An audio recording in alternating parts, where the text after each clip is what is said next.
Bom dia, senhoras e senhores. Sejam bem-vindos à teleconferência de resultados da Cyrela Brasil Realty S.A., referente aos resultados do quarto trimestre de 2024.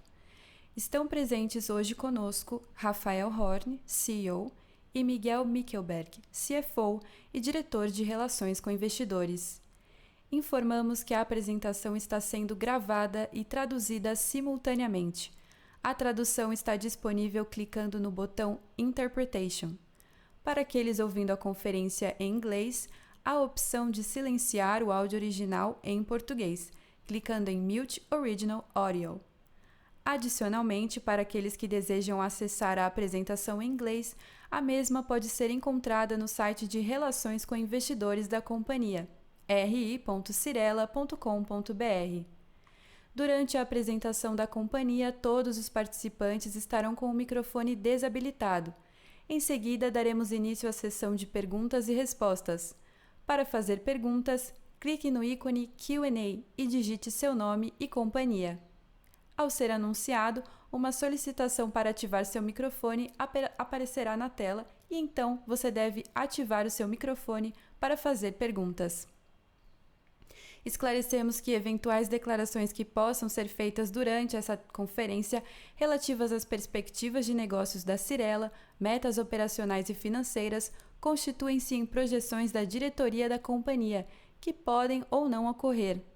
Investidores devem compreender que os fatores políticos, macroeconômicos e outros fatores operacionais podem afetar o futuro da companhia e conduzir a resultados que diferem materialmente daqueles expressos em tais considerações futuras.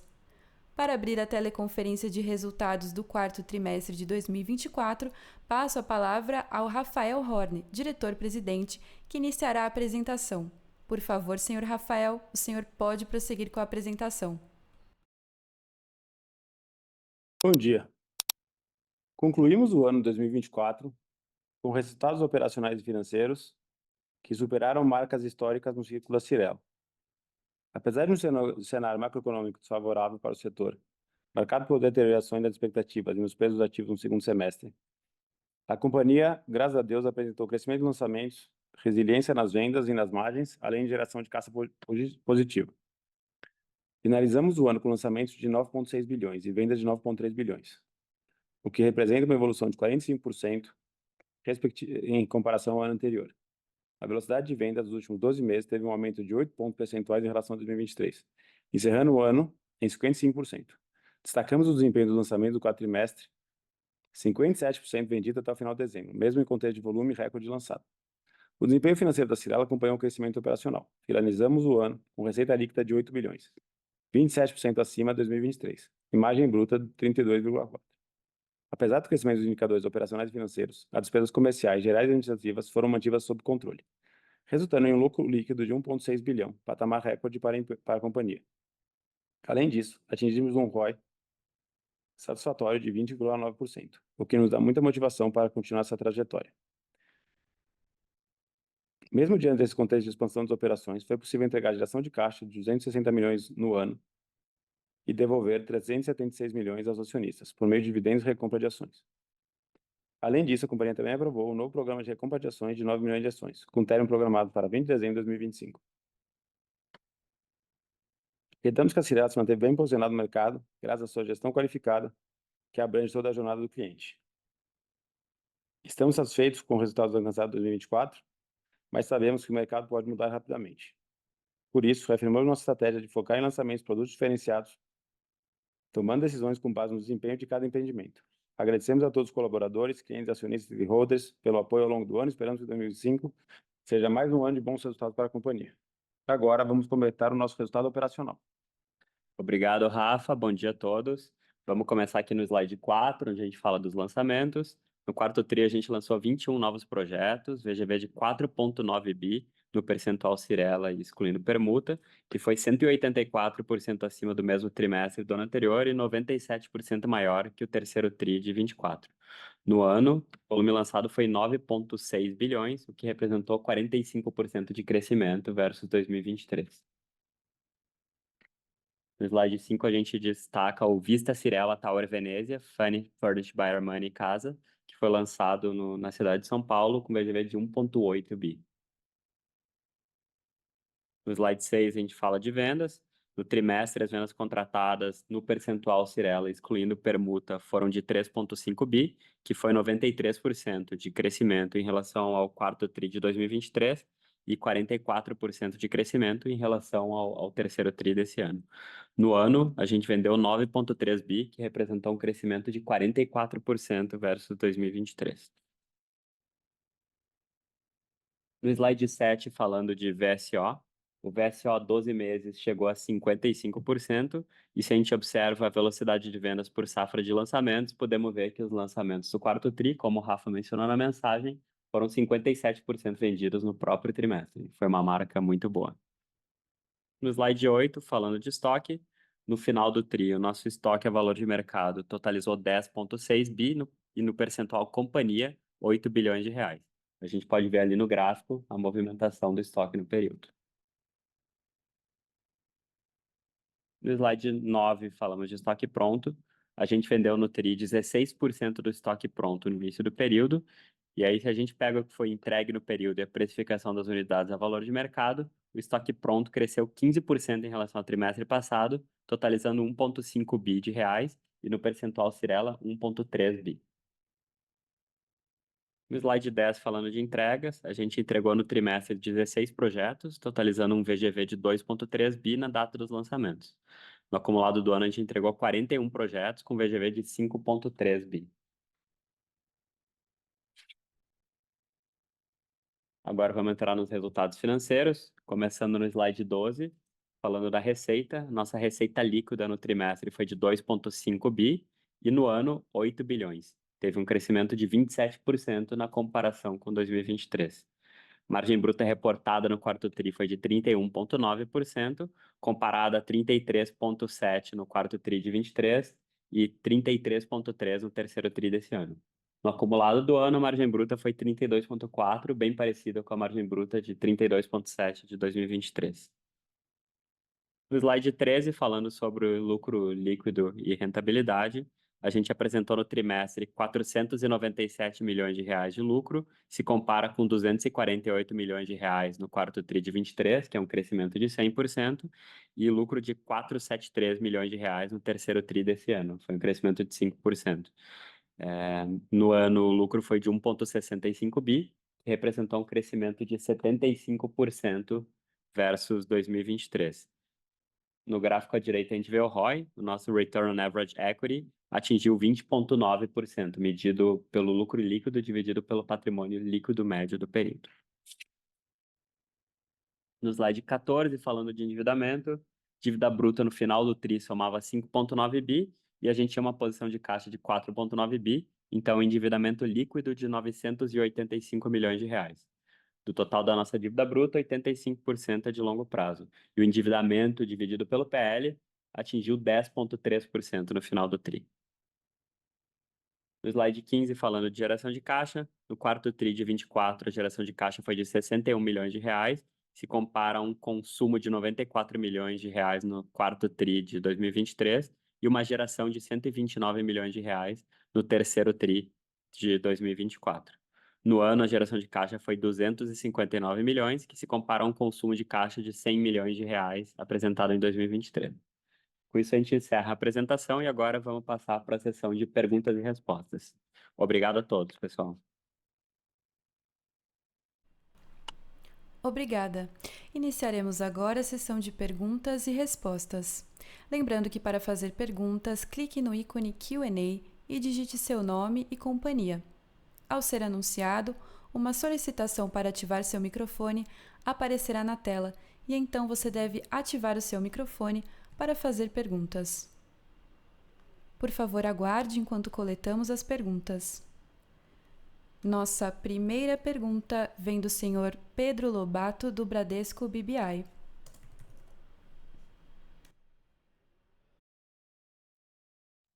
Bom dia, Rafa e Miguel. Obrigado pelo espaço aqui, parabéns pelo resultado. No nosso lado aqui, dois pontos, né? O primeiro, os dois em relação à margem, né? Então, tiveram dois impactos aí na margem bruta no TRI. tanto o AVP nos recebíveis quanto no o mix de projetos, né? Então, assim, queria pedir para vocês darem, talvez para o Miguel, né, dar um pouco mais de detalhe aí na dinâmica desse ajuste nos recebíveis, e, se possível, também compartilhar a estimativa de vocês, né, do quanto do impacto na margem foi o AVP e quanto foi o mix.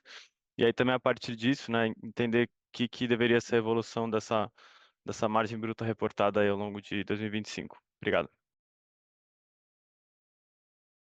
Bom dia, Pedro. Obrigado pelas perguntas.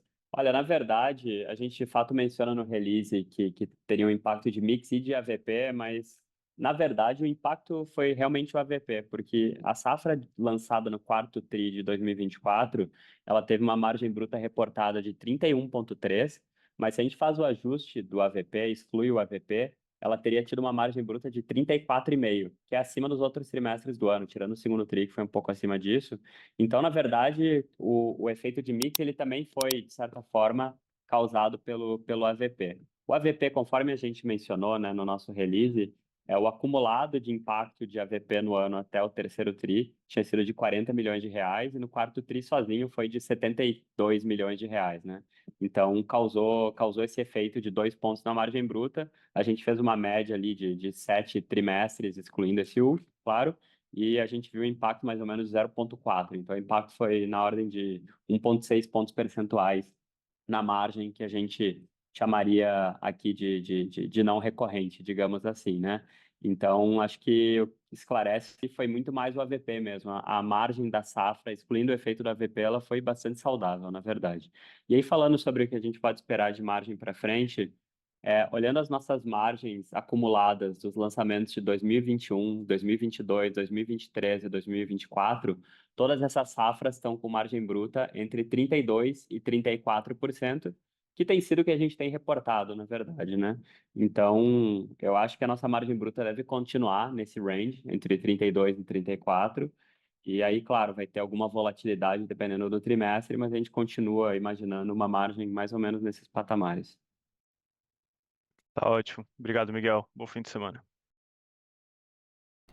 Nossa próxima pergunta vem do senhor Elvis Credendio, do BTG. Rafa, Miguel, dois tópicos aqui do nosso lado. Primeiro, sobre o pipeline de projetos para o ano, né? Vocês já comentaram em conversas anteriores aí que estavam animados com a grade para 2025. Aí eu queria entender do lado de vocês, com esses eventos recentes, piora no macro, mas também pegar um sentimento aí de vocês sobre as vendas na ponta, como que ficou essa confiança aí no pipeline para o ano, né? E aí, com as informações até o momento que vocês possuem, e que se mudou a expectativa que vocês tinham previamente para volume ou mix de produtos no ano.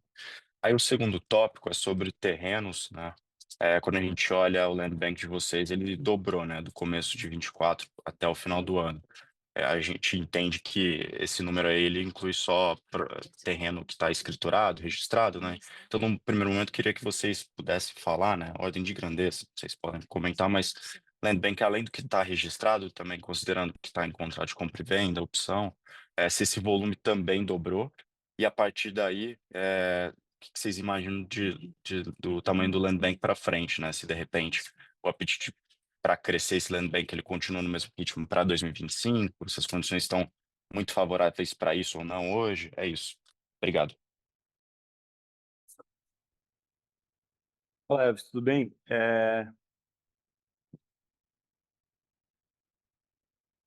Perguntas difíceis num país difícil, né?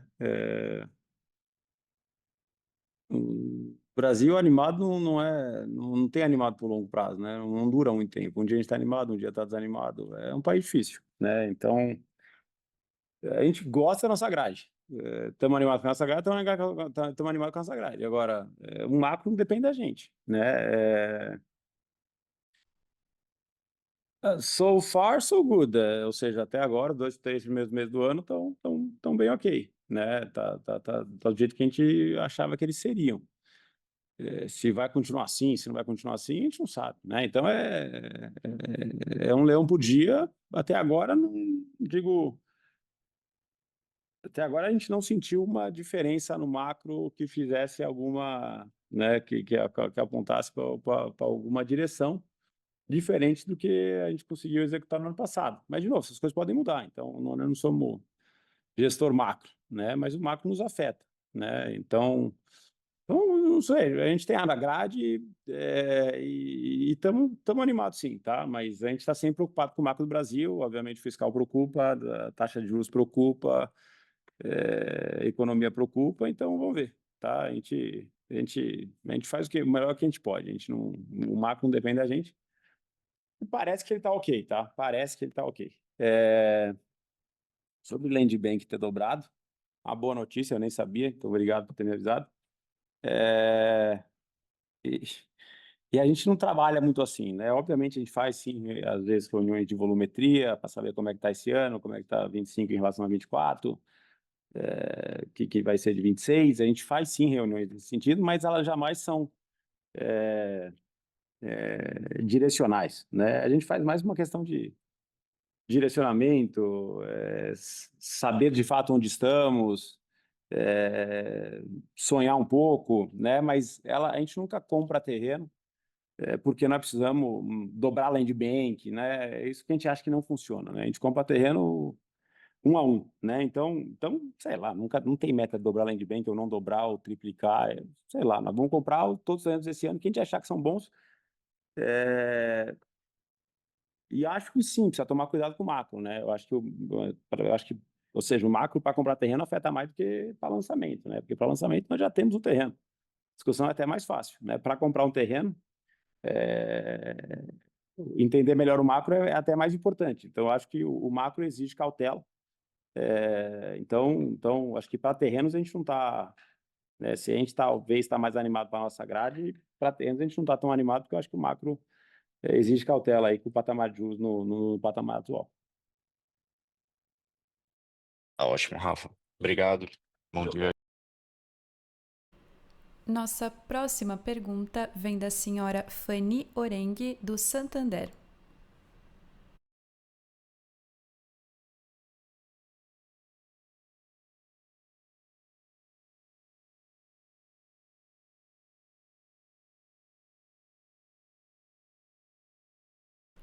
Senhora Fanny, seu microfone está liberado.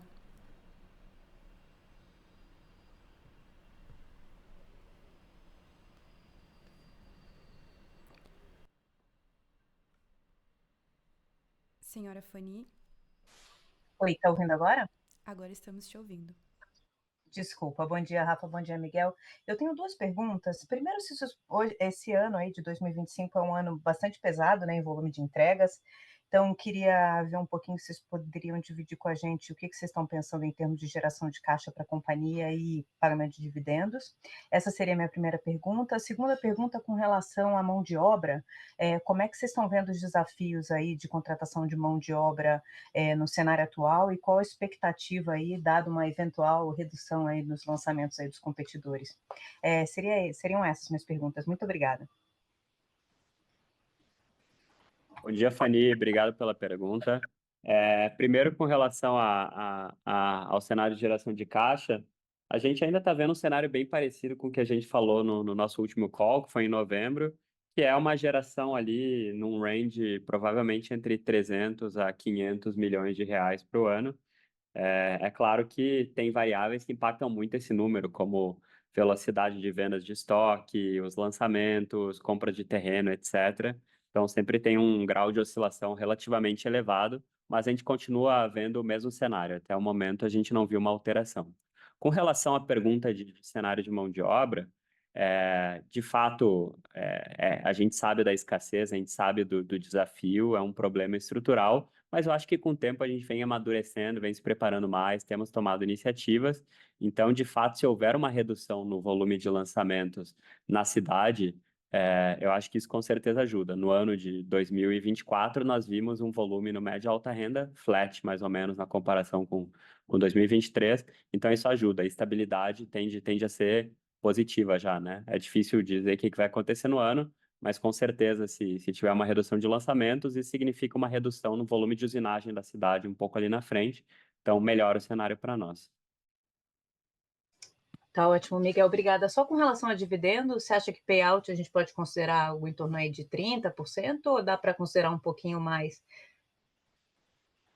É difícil dizer, Fanny. A gente vai ter o dividendo mínimo, né? Que vai ser já substancial para o ano, e aí o resto vai depender da geração de caixa. A gente vai seguir o nosso mesmo modelo de, para o final do ano, olhar como está o fluxo de caixa, avaliar todo o cenário e determinar. E aí, havendo espaço, com certeza a gente faz algo mais, como a gente fez em vários anos. No ano passado, por conta da oscilação no preço da ação, a gente acabou optando por uma recompra no momento que a gente tomou essa decisão, mas a gente vai seguir mais ou menos a mesma estratégia que a gente vem seguindo de ir acompanhando ao longo do ano e provavelmente deixar essas decisões ali mais para o final do ano, mas vamos acompanhando.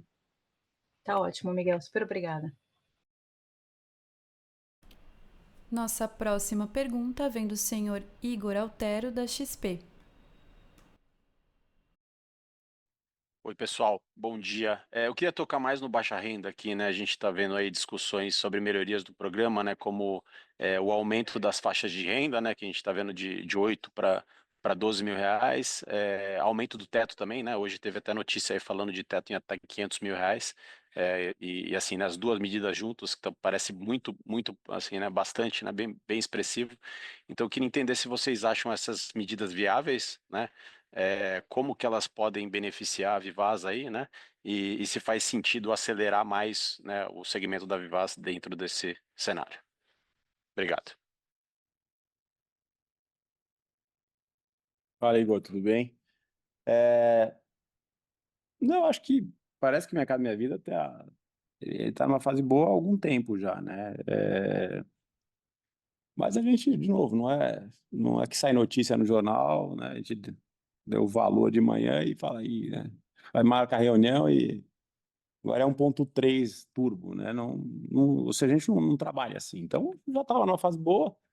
É, a gente está crescendo um pouco a nossa Vivaz, né? Já faz algum tempo, mas ainda ela é pequena. Temos, graças a Deus, sócios aí de baixa renda, listados, que têm ido muito bem, que são muito maiores que a gente. Então, a gente está na nossa direção, sem pressa, não são notícias que nos fazem mudar de ideia. Digo, essa vai melhorar ainda mais, ou seja, já estava mais ou menos ok. Então, a gente já estava pouco a pouco crescendo na Vivaz, mas, de novo, sem essa ambição aí de ser gigante na Vivaz ou de né, chegar no patamar aí do nosso sócio, que são de fato os maiores do mercado aí na baixa renda. Tá ótimo, obrigado. Nossa próxima pergunta vem do senhor Tainan Costa, do UBS. Bom dia, Rafa. Bom dia, Miguel. Queria explorar um pouco o tema de financiamento à construção e crédito PJ. Então, inicialmente, assim, como vocês estão sentindo o apetite dos bancos para essa modalidade de crédito, que tem saído de taxas, né, em especial nesse começo de ano, e pensando em uma restrição maior, né, dessa modalidade, quais seriam as possíveis alternativas que a companhia poderia buscar para tentar contornar esse acesso ao crédito? Obrigado. Bom dia, Tainan, Miguel aqui. De fato, as taxas tanto do PF quanto do PJ subiram bastante no final do ano passado, início desse ano, né? É, E aí não tem muito que a gente possa fazer. Com certeza o nosso custo de dívida sobe, no tempo ele vai subir por conta disso, mas na nossa avaliação isso não vai impactar nossa estratégia, nosso apetite por projetos. Então, a gente não vai ter uma grande mudança de estratégia. A gente tem, em primeiro lugar, um balanço bastante sólido, né? E, em segundo lugar, a gente tem alternativas de financiamento de mercado de capitais. Então, eu não vejo a gente alterando a nossa estratégia por conta disso. Mas, com certeza, teve um aumento importante de custo e isso, com certeza, acaba impactando o nosso retorno. Perfeito, Miguel. Obrigado. Nossa próxima pergunta vem do senhor André Mazzini, do Citibank.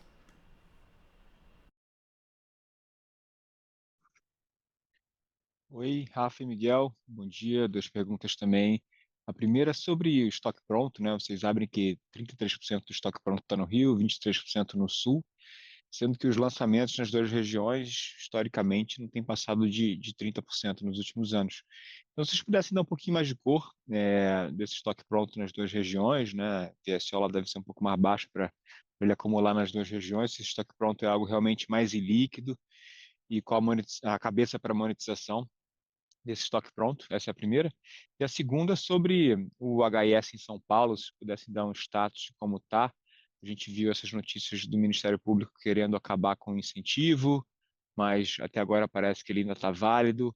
Então, qual a exposição da Cyrela ao HS, né, pelas marcas provavelmente Vivaz e Living, e como é que vocês acham que isso vai estar para frente, se isso é algo importante para vocês ou é meio no nicho? Obrigado. Bom dia, Mazini, Miguel aqui. Primeiro, com relação à pergunta do estoque pronto, separando aqui Rio de Janeiro e Sul, o Rio de Janeiro, no final do segundo trimestre, ele tinha 25% do estoque pronto da companhia, e aí, por conta de duas entregas, principalmente, ele foi para 33% do nosso estoque pronto. Então, são dois projetos específicos. A gente entende que, ao longo desse ano e do ano que vem, eles vão ter uma boa absorção, vão vender bem. E aí o Rio de Janeiro vai voltar para um patamar mais normalizado. Lembrando que o Rio de Janeiro representou 22% dos lançamentos da companhia em 2024, né? Então, 25 não é um número que a gente considere fora. A velocidade de vendas do Rio de Janeiro tem sido boa. O Rio de Janeiro tem tido muitos sucessos nos lançamentos e a gente tinha problemas de estoque pronto lá no passado e a grande maioria deles já foi resolvido. Então, não temos uma preocupação tão grande, embora a gente tenha projetos que entregaram uma velocidade de vendas com percentual vendido um pouco inferior ao que a gente gosta, mas a gente vai trabalhar e não vê um grande problema para resolver. A Regional Sul, de fato, é mais complicada, ela tem representado menos de 10% dos nossos lançamentos, e lá o nosso nível de estoque está mais elevado, tem alguns projetos com mais dificuldade de liquidez, já é um tema que a gente já vem sofrendo aí há algum tempo, e temos trabalhado, tentado reduzir, mas lá sim a gente tem um problema de liquidez um pouquinho maior. Com relação ao tema do HIS, a gente viu diversas notícias, né, na imprensa sobre o tema. A gente foi alvo de algumas fiscalizações, o que a gente entende como totalmente natural. A fiscalização ela faz parte da previsão da lei, né? Nós respondemos a 100% dos pontos de todas as unidades dos 3 projetos no qual foram solicitadas informação, e até o momento não tivemos um retorno ainda, não houve qualquer sanção aplicada, nada. Olhando para frente, a gente entende que o programa, a lei que hoje está em vigor, ela prevê que você pode atuar no baixa renda tanto através da venda das unidades para clientes com renda enquadrada ou da venda para outros clientes que vão praticar o aluguel social. Então, eles vão alugar as unidades para clientes com renda enquadrada. E a gente entende que essas duas modalidades são importantes para a habitação social. Então, a nossa ideia é, sim, continuar a nossa atuação conforme ela já é hoje. Perfeito. Obrigado, Miguel. Bom dia. Nossa próxima pergunta vem da senhora Carla Graça, do Bank of America. Olá, pessoal. Obrigada pela oportunidade de fazer uma pergunta. Eu tenho só duas do meu lado. Então, a primeira é sobre a margem apropriar. Então, faz alguns trimestres que a gente está vendo ela mais estável. Eu só queria, se pudessem dar um pouco de cor, se acredita que ainda existe espaço para ela crescer, ou se esses 35, 36 é o nível ideal mesmo. E a minha segunda pergunta é sobre a Cashme. Eu só queria que vocês pudessem comentar um pouquinho da performance dela nesse quarto tri, como está a rentabilidade e as perspectivas para ela nesse ano. É isso, pessoal. Obrigada. Bom dia, Carla. Miguel aqui. Com relação à nossa margem apropriar, ela tem refletido bem a nossa operação, está bastante em linha com o que tem sido a nossa margem reportada, né? E aquilo que eu falei sobre a margem da safra de 2021 a 2024. Então, no estado atual da operação, a gente não vislumbra um aumento relevante nesse número da margem apropriar. O Rafa vai responder aqui a pergunta de Cashman. Cash ano passado ela não cresceu muito em relação a 2023. Ficou mais ou menos no mesmo patamar. A ROE ano passado foi mais ou menos de uns 15, 16, né? Então, tá indo. Obviamente não é fácil, nada que o mercado que a gente atua é fácil. Mas o ROE está crescendo, a gente espera melhorar esse ROE um pouquinho mais esse ano e tentar crescer um pouquinho mais. Mas de novo, não é um negócio fácil. e não é um negócio que a gente escala ele rapidamente. Mas parece ser um bom negócio, e o ROI de 16 é pior que o da Cirela atualmente, então precisa melhorar ele um pouquinho.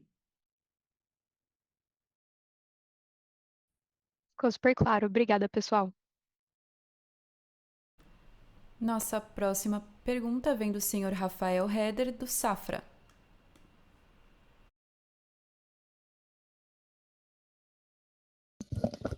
Bom dia, pessoal. Obrigado pelo espaço. Eu tenho duas perguntas aqui também. A primeira, eu queria pegar mais um quali, assim, na visão de vocês, da performance de vendas, que vocês vêm consistentemente conseguindo outperformar a concorrência. Queria entender, assim, do lado de vocês, se é mais questão de um terreno melhor localizado, se são os corretores, ou é um produto que vocês conseguem se diferenciar da concorrência. Mais entender, assim, o que vocês puderem dar de cor quanto a isso ajudaria bastante. E a minha segunda pergunta era mais sobre o ROE, ver com vocês se vocês poderiam quebrar um pouco entre as diferentes linhas de negócio. Vocês já fecharam, né, 2024 com esse patamar acima de 20%. Queria mais entender, assim, se vocês veem algum potencial de melhor de ROE em alguma das diferentes linhas de negócio. Obrigado.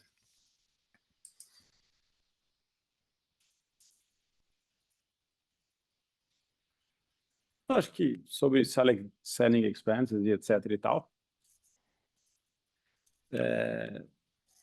né, de fato, quando você vende bem, você é eficiente em selling expenses, né? Então, eu acho que é menos o brilhantismo no gerir despesa de venda e mais felicidade de ter vendido bem. Você está dizendo que nós estamos vendendo melhor que a concorrência? Não sei. Se sim, né, é um motivo para a gente continuar rezando, né? Então, precisa continuar rezando para continuar vendendo bem.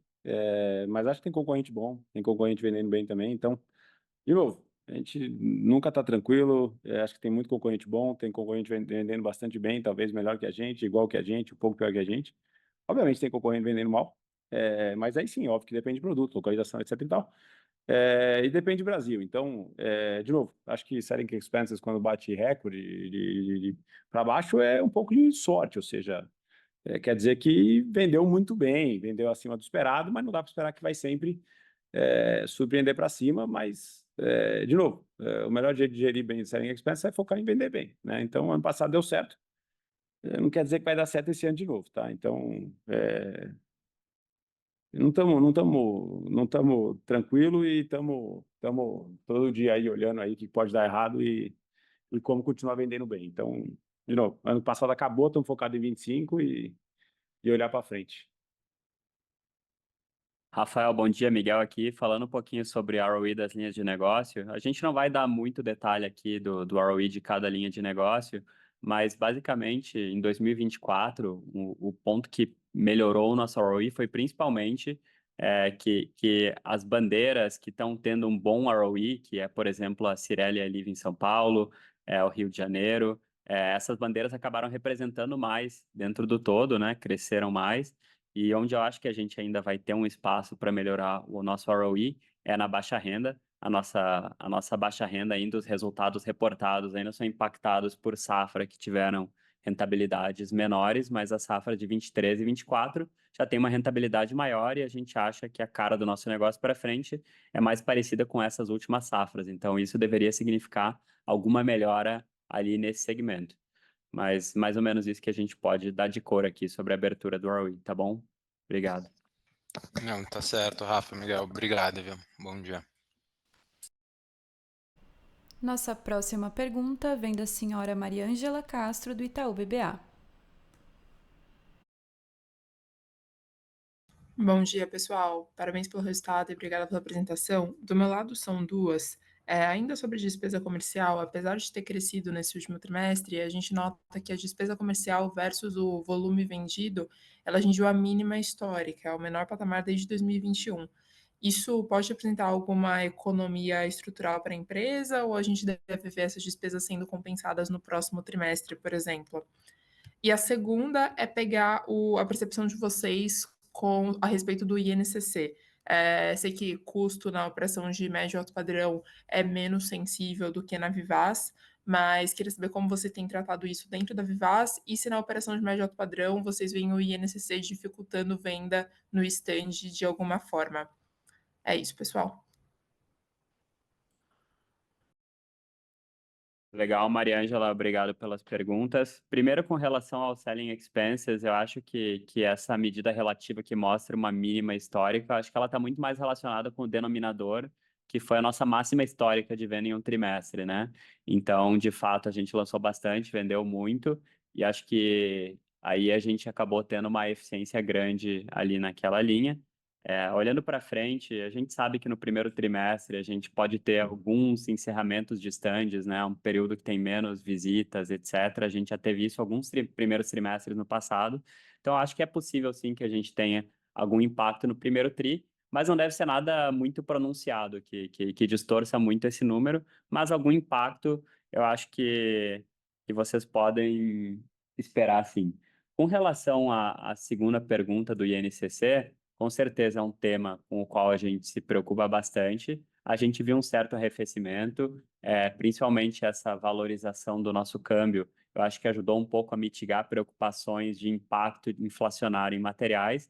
Mão de obra, como a gente já falou, tem sido estruturalmente difícil, mas a gente tem conseguido navegar bem. E eu acho que o INCC nesse nível aí de 7 e pouquinho, com IPCA ali num nível de 5 ou algo assim, eu acho que é um gap que não é tão grande. É claro que no tempo isso pode ser um fator de redução de affordability, né? Porque provavelmente proxy de renda, etc., está mais atrelada a IPCA, embora a gente tenha tido um crescimento de massa salarial real bastante relevante, mas até o momento não temos visto isso impactar vendas, impactar no stand, como, por exemplo, impactava na época que o INCC dava 1% ao mês e chegou a 17% em 12 meses, ali, por exemplo, né, no começo de 2022. Então, é um tema, com certeza, que a gente se preocupa, mas não temos visto causar impacto maior até o momento. Obrigada, Miguel. Se eu puder fazer um follow-up nessa pergunta, a inflação interna da Vivaz, ela tem operado com um gap crescente em relação ao INCC ou ela tem seguido em linha a evolução do índice? Vocês têm como passar isso para a gente?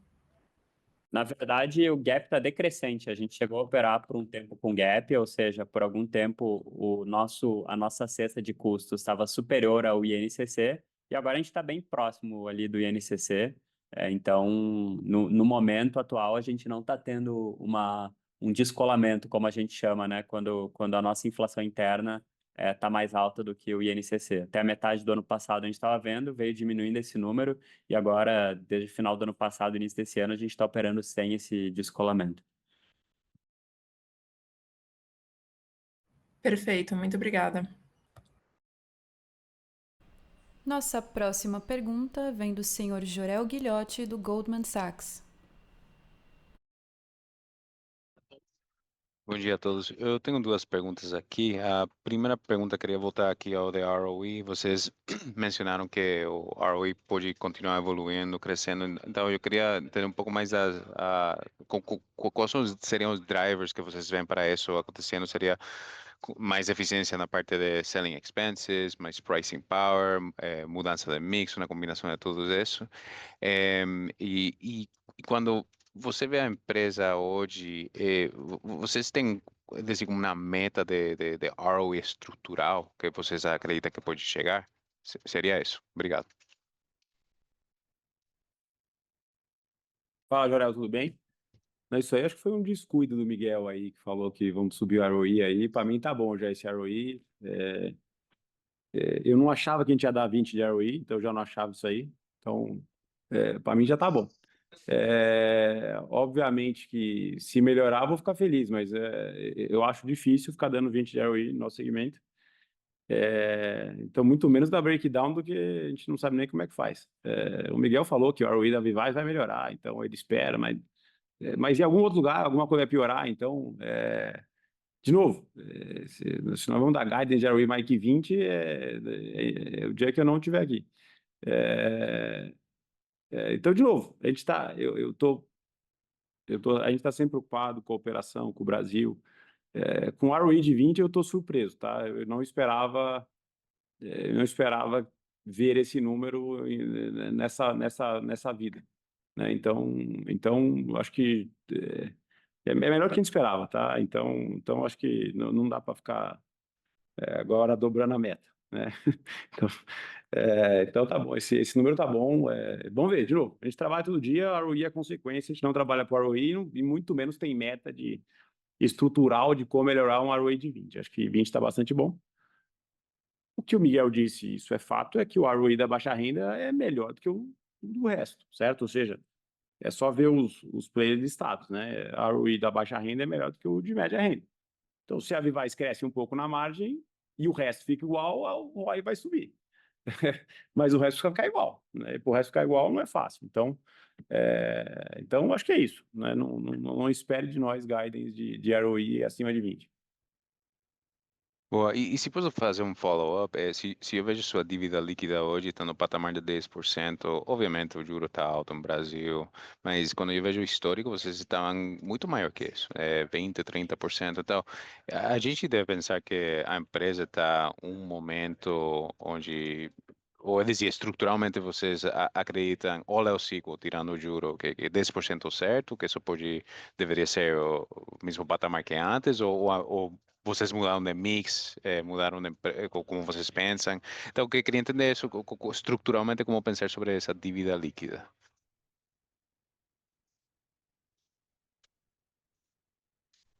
Jorel, bom dia, Miguel aqui. Com relação à nossa dívida líquida, já faz um certo tempo que a gente está operando abaixo desse 20-30, que de fato foi um percentual que a gente trabalhou historicamente, até, vamos dizer, 2016 mais ou menos. De lá para cá veio numa trajetória de queda, depois estabilizou perto desse 10 aí, às vezes um pouco abaixo, às vezes um pouco acima. A gente gosta de operar muito conservador e com dívida líquida baixa dentro do possível. E também, por outro lado, a gente sempre tem que lembrar que no nosso setor uma coisa é a foto e a outra é o filme. Então, quando você acelera a compra de terreno, você está lançando bastante, se a venda não corresponder, essa dívida líquida ela sobe rapidinho ali na frente, né? Então, graças a Deus, a gente tem conseguido nos últimos anos, a gente olha a foto e a foto é perto desse 10, a gente olha o filme, parece que o filme vai ser mais do que esse 10, e aí a gente tem conseguido performar bem e não tem subido tanto esse número. Mas a gente sempre olha para o filme, a gente olha para um filme conservador, ácido, para otimizar a nossa estrutura de capital. Então, a gente sempre vai ser um pouquinho mais conservador aqui, não temos um plano de aumentar essa alavancagem deliberadamente. Se aumentar por conta do crescimento normal da operação. Muito obrigado. Nossa próxima pergunta vem do senhor Marcelo Mota, da JP Morgan.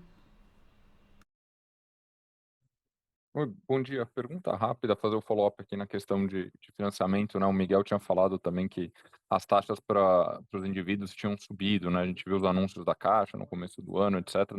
Acaba não sendo bem o segmento aí core de vocês, mas atrapalha mercado, né? Então, entender quando a gente olha aí o primeiro tri, vocês acham que essa questão de aumento de mortgages, né? O Miguel também falou, né, hoje em entrevista que o pessoal tem quitado mais rápido, tem usado menos financiamento aí até pelas taxas, então entender como é que isso tem né, mudado talvez a dinâmica de venda de vocês ao longo desse primeiro tri, se é que teve algum impacto. Obrigado. Bom dia, Mota, obrigado pela pergunta.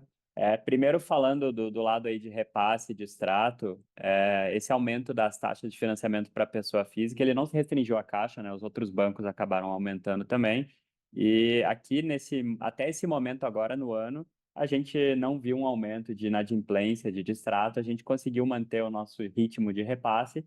O time reporta que está dando um pouco mais de trabalho, um pouco mais de esforço, a gente tem que rodar mais bancos, etc., para aprovar os clientes, mas a gente tem conseguido navegar razoavelmente bem. Do ponto de vendas, para lançamentos, nós subimos a nossa taxa a gente, ao analisar crédito, a gente tem uma taxa, a gente subiu essa taxa um pouco, não sentimos impacto nas vendas de lançamento, e a venda de estoque pronto, às vezes, ela pode ficar um pouco mais difícil, porque o cliente precisa aprovar um crédito maior ali na hora, né, no momento que ele está comprando a unidade, mas a gente ouviu isso mais anedótico do time de vendas, mas a gente não viu, de fato, uma mudança de número aqui. A gente tem que acompanhar, de fato, foi uma alta relevante, temos que ir acompanhando ao longo do ano. E vamos falando para vocês, conforme a gente for tendo mais dados.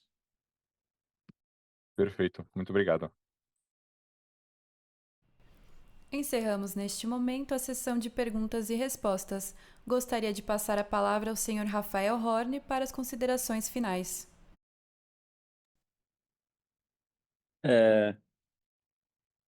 Acho que eu falei pro Jorel, e eu não estava brincando não, que eu nunca achei que a gente ia ver esse ROI na Cyrela, tá? Então, eu não esperava, né? Nunca esperei dar 20. A gente sonhava, almejava, mas não botava, né? Não pagava muito dinheiro nessa aposta, não, né? Obviamente você tem que sonhar 20 para entregar 15, mas o 20 era sonho, não achava que era possível. Graças a Deus deu certo, e agora é uma luta grande aí para ficar nesse patamar aí, né? Mas o que sim, eu acho o seguinte, a gente não trabalha, né? Você não trabalha para dar ROI, né? Você não acorda de manhã, eu quero dar ROI, né? Você não consegue comer o ROI, você trabalha para realizar, né? Todo mundo, né, ficar em casa é chato, usar o nosso potencial, né? O potencial de todos os nossos colaboradores, que é o legal, né? O legal é todo mundo estar esticado, trabalhando, realizando e produzindo, né? Então, a consequência disso é o ROI, né? E quando o ROI é bom, é um sinal que as coisas estão no lugar certo. Quando o ROI é ruim, é sinal que o esforço não está levando para muito lugar. Então, acho que a gente ficou feliz, sim, com esse ROI, ficamos bastante felizes. Eu acho que é um número bastante difícil de ser atingido, nesse patamar aí, nesse segmento no Brasil. Eu queria, de verdade, agradecer e enaltecer aí todos os nossos colaboradores aí, acho que cada peão de obra, coordenador de obra, mestre de obra e todos os nossos executivos, analistas, coordenadores, estagiários, acho que isso aí é o resultado de um trabalho e de um sonho coletivo, né? E tem muito sangue, suor, criatividade, lágrimas aí para fazer isso acontecer. E isso é o resultado e mérito de cada funcionário da Cyrela, né? A direção é a que menos faz. Então, parabéns aí a todos pelo que vocês fizeram. De fato, eu acho incrível, e vamos trabalhar aí com humildade para ver se a gente consegue ficar nesse patamar aí, sonhar de novo, né? Se uma vez sonhamos e deu certo, vamos tentar sonhar de novo e ver se a gente consegue executar. E parabéns aos colaboradores da Cyrela por fazerem esse sonho possível, tá bom? Obrigado a todos aí, a gente se vê no próximo call. A conferência de resultados da Cyrela está encerrada. Em caso de dúvidas, enviar a sua pergunta para o time de relações com investidores através do e-mail ri@cyrela.com.br. Agradecemos a participação de todos, tenham um bom dia.